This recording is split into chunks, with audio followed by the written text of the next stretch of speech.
Hello बच्चों, welcome to crash course. बच्चों, हम लोग सॉल्व कर रहे थे ट्रिगोनोमेट्री, जिसके अंदर हमने एक्सरसाइज 8.1 पूरी ख़त्म कर ली है। अगर आप लोगों ने वो क्वेश्चन नहीं देखे हैं तो आप उनको भी देख लेना, क्योंकि मैंने बहुत अच्छे तरीके से और बहुत सिंपल वे में सारे क्वेश्चन कराए हैं। ठीक है, थोड़े दिनों के अंदर मैं एक वन शॉट वीडियो भी डाल दूंगा सबके एक साथ मिला के, जिससे कि आपको बार बार अलग अलग क्वेश्चन की वीडियो ढूंढनी ना पड़े। आज हम पढ़ेंगे एक्सरसाइज 8.2, लेकिन डायरेक्ट हम लोग क्वेश्चन सॉल्व नहीं कर देंगे। पहले हम लोग पढ़ेंगे ट्रिग्नोमेट्री की टेबल, क्योंकि बहुत से बच्चों को मैंने वहाँ पर कंफ्यूज होते हुए देखा है। तो अब होता क्या है, पहले तो किताब के अंदर भी है और इंटरनेट के ऊपर भी बहुत इजीली अवेलेबल है वो टेबल, लेकिन फिर भी हम लोगों को वो टेबल याद नहीं हो पाती है। तो मैं आप लोगों को एक तरीका सिखाऊंगा, जिस तरीके से मैंने वो अपने आप सीखी थी और हमारे टीचरों ने हमको सिखाई थी। बस वही सेम तरीका मैं आपको फॉलो कराऊंगा, जिससे कि आप भी सीख जाएं। ठीक है, मैं बहुत कम कोशिश करूंगा कि आपको कोई भी चीज़ रटनी पड़े। वैसे मैंने प्रिंटेड टेबल भी ऐड कर रखी है पीपीटी के अंदर, लेकिन मैं यहाँ पे आपको बनाकर दिखाऊंगा टेबल की टेबल बनती कैसे है। तो बच्चों, जो हमारे पास ट्रिग्नोमेट्री के रेशियोज हैं वो ज़्यादा नहीं है। वैसे तो अगर आप थोड़ी बड़ी क्लास में जाएंगे, क्लास 11th में जाएंगे, तो वहाँ पे आप देखेंगे ट्रिग्नोमेट्री की आपको वो सब वैल्यू भी निकालनी पड़ेंगी जो इस टेबल के अंदर नहीं होते हैं। लेकिन जो हमारा क्लास 10th है, क्लास 10th के अंदर हमको उन्हीं वैल्यू को फाइंड करना पड़ेगा जिनकी वैल्यू हमारे पास टेबल के अंदर मौजूद होगी। ठीक है, चलिए टेबल ड्रॉ करते हैं। तो यहाँ पर आएगा 0 डिग्री, यहाँ पर आएगा 30 डिग्री, फिर आएगा 45 डिग्री, फिर 60 डिग्री और आखिरी में आता है 90 डिग्री।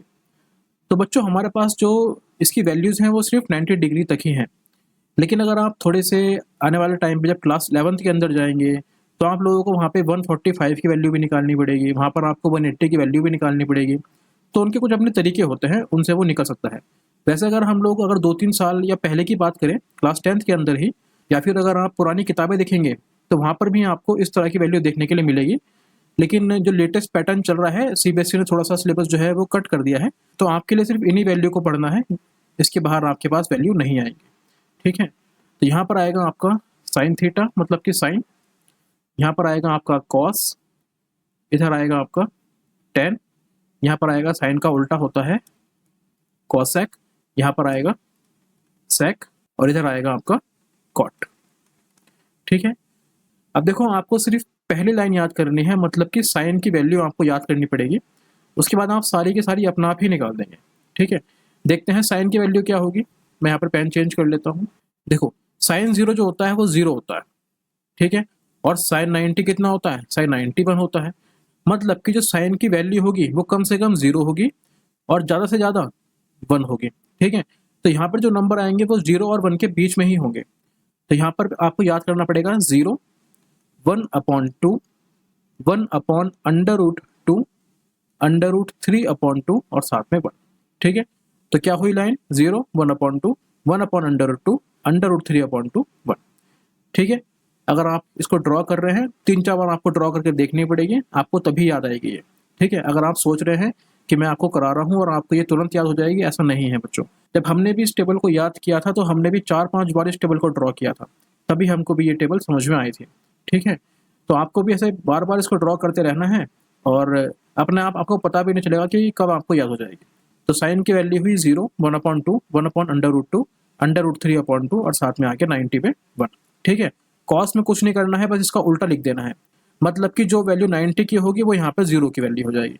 तो बस उल्टा कर दो, यहाँ पर आ जाएगा 1, फिर आ जाएगा √3/2, फिर आ जाएगा 1/√2, फिर आ जाएगा हमारा 1/2 और फिर आ जाएगा 0।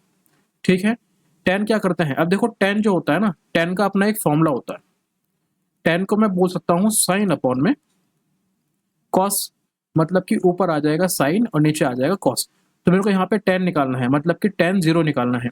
तो tan 0 कितना होगा? tan 0 होगा मेरे पास साइन 0 अपॉन में कॉस 0।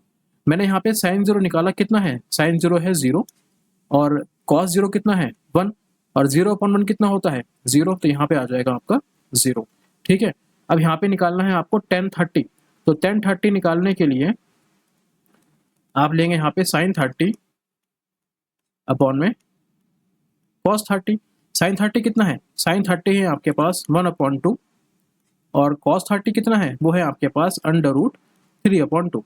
तो इस 2 से ये 2 कट जाएगा, कितना बचा? 1/√3। ये आ गई आपकी tan 30 की वैल्यू।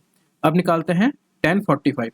तो जब tan 45 निकालूंगा तो tan 45 होता है हमारे पास sin 45 अपॉन में cos 45। sin 45 है मेरे पास 1/√2 और cos 45 भी है कितना मेरे पास 1/√2। तो इस अंडर रूट से ये अंडर रूट कट जाएगा, कितना बचेगा 1/1, मतलब कितना बचेगा 1 बचेगा। अब निकालना है मेरे को tan 60। जब tan 60 निकालेंगे तो यहाँ पे आ जाएगा sin 60 अपॉन में cos 60, मतलब कि ये हो जाएगा आपके पास sin 60 और ये हो जाएगा आपके पास cos 60। तो यहाँ पे इस 2 से ये 2 कट जाएगा, कितना बचा यहाँ पर बचा √3/1, मतलब कितना बचा √3 बचा। ठीक है, अब आखिरी में निकालना है tan 90। तो tan 90 कितना होगा sin 90 अपॉन में cos 90। तो sin 90 है हमारे पास 1 और cos 90 है मेरे पास 0। देखो बच्चों, फ्रैक्शन के अंदर ऊपर 0 आ सकता है, लेकिन फ्रैक्शन के अंदर कभी भी 0 नीचे नहीं आएगा। अगर कभी भी फ्रैक्शन में 0 नीचे आ रहा है मतलब कि हम उसको डिफाइन नहीं कर सकते, तो ये हो जाएगा आपका नॉट डिफाइन। समझ में आ गया, इतना ही है। अब देखो यहाँ पर हम निकाल रहे हैं कॉसेक। अब कॉसेक मैंने आपको पहले भी बहुत बार बताया है कि जो कॉसेक होता है वो आपका साइन का उल्टा होता है। पहले मैं इसको साफ कर देता हूँ जिससे कि थोड़ा सा स्पेस बन जाए। अब देखो आप निकाल रहे हैं कॉसेक। जो कॉसेक होता है वो साइन का उल्टा होता है, मतलब कि साइन जो होता है वो अगर मैं उसको उल्टा करूंगा तो वो बन जाएगा 1/कॉसेक।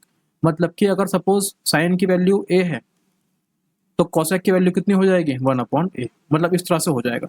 और अगर कॉसेक की वैल्यू 1/a है तो साइन की वैल्यू अपने आप उल्टी हो जाएगी, मतलब कि 1 नीचे आ जाएगा और a ऊपर चला जाएगा। बस वही यहाँ पर है। यहाँ पर लिखा है 0। अब हमको पता है कि यहाँ पे 0 लिखा है, 0 कब आ रहा होगा जब इसके अपॉन में 1 लिखा हुआ होगा, मतलब कि ये तो साइन की वैल्यू हुई। अगर मैं इसको उल्टा करूंगा तो ये हो जाएगी हमारी कॉसेक की वैल्यू, मतलब कि जब कॉसेक की वैल्यू निकालूंगा तो ऊपर 1 चला जाएगा और नीचे 0 आ जाएगा। और नीचे कभी 0 आता नहीं है, मतलब कि हमारी पहली वैल्यू हो जाएगी नॉट डिफाइन। ठीक है, यहाँ पर मैं निकाल रहा हूँ 30 की वैल्यू, तो उल्टा कर देंगे कितना आ जाएगा 2/1, मतलब कितना आ जाएगा 2 आ जाएगा। यहाँ पे इसका उल्टा कर देंगे तो कितना आ जाएगा, ये आ जाएगा √2। यहाँ पे इसका उल्टा कर देंगे तो कितना हो जाएगा, ये आ जाएगा 2/√3। और यहाँ पे इसका उल्टा कर देंगे मतलब कितना लिखा है, ये लिखा है हमारा 1/1। उल्टा करेंगे तो भी कोई फर्क नहीं पड़ेगा, तो यहाँ पर कितना आ जाएगा 1 आ जाएगा। अब निकालते हैं सेक। जो सेक होता है वो आपका कॉस का उल्टा होता है, तो यहाँ पे लिखा है 1। जब 1 का उल्टा करेंगे तो 1 का उल्टा तो 1 ही होगा, कोई फर्क नहीं पड़ेगा। यहाँ पे लिखा है कॉस 30 कितना है √3/2, तो यहाँ पे इसका उल्टा कर देंगे तो 2 ऊपर चला जाएगा और √3 नीचे आ जाएगा। सेम यहाँ पे भी उल्टा कर देंगे इसका, तो ये हो जाएगा √2 और अपॉन 1 लिखने की जरूरत नहीं होती है।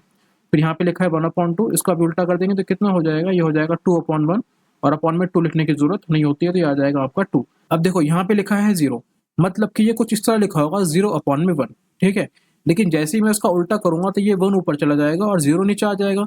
और हमको पता है फ्रैक्शन के अंदर 0 कभी भी नीचे नहीं आता, मतलब कि ये हो जाएगा आपकी वैल्यू नॉट डिफाइंड। ठीक है, अब निकालना है कॉट।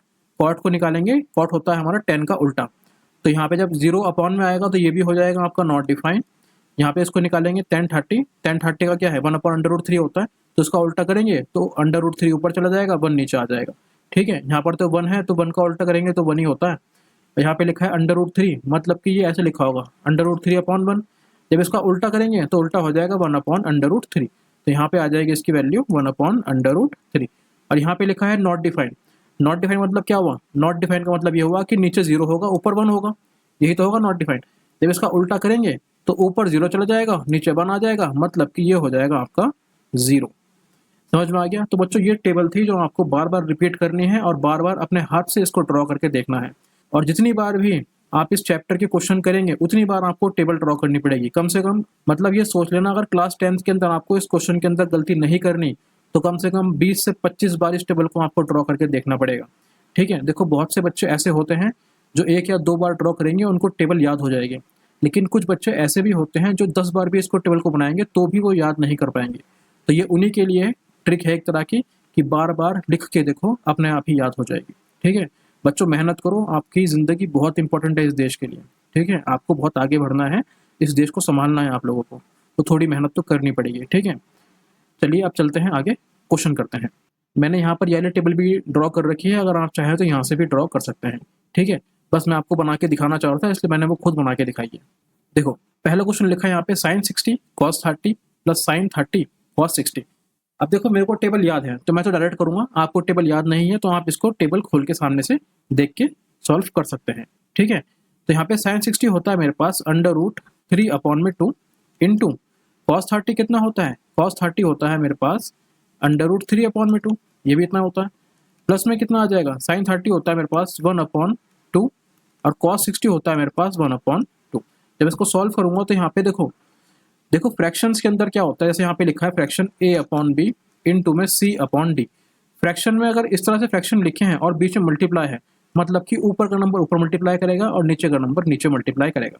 अगर ये नंबर ऐसे कट रहे होंगे ऊपर नीचे तो काट सकते हैं, और अगर नहीं कट रहे होंगे तो सामने सामने मल्टीप्लाई कर देंगे, अपना आंसर निकाल देंगे। तो यहाँ पे लिखा है √3, यहाँ पे लिखा है √3, मतलब कि √3 इंटू √3 अपॉन में 2 इंटू 2 कितना आ जाएगा 4, प्लस में 1 इंटू 1 कितना आ जाएगा 1 और 2 टू कितना आ जाएगा 4, ठीक है। देखो जब √3 और √3 मल्टीप्लाई करेंगे तो ये कुछ इस तरह लिखे जाएंगे, एक बड़ा अंडर रूट आ जाएगा और यहाँ पे आ जाएगा √3 इंटू √3 अपॉन में आ जाएगा 4, प्लस में आ जाएगा 1/4। जब इसको सॉल्व करेंगे हमको पता है कि यहाँ अंडर रूट के अंदर है और अंडर रूट के अंदर 2 नंबर का पेयर बन रहा है, मतलब कि 3 उठ के बाहर आ जाएगा, तो ये हो जाएगा मेरे पास 3/4 और ये आ जाएगा 1/4, ठीक है। अब देखो ये बन रहा है हमारा लाइक फ्रैक्शन, मतलब कि नीचे का नंबर सेम है, तो यहाँ पे नीचे का नंबर सेम है मतलब कि ये 4 है, ये 4 है, तो यहाँ पर भी कितना आ जाएगा 4 और ऊपर का नंबर उतार देंगे सेम ऐसा का ऐसा ही, ये आ जाएगा हमारे पास 4/4, यहाँ से 4 से 4 कट जाएगा, आंसर आ जाएगा आपका। तो ये था आपका पहला क्वेश्चन।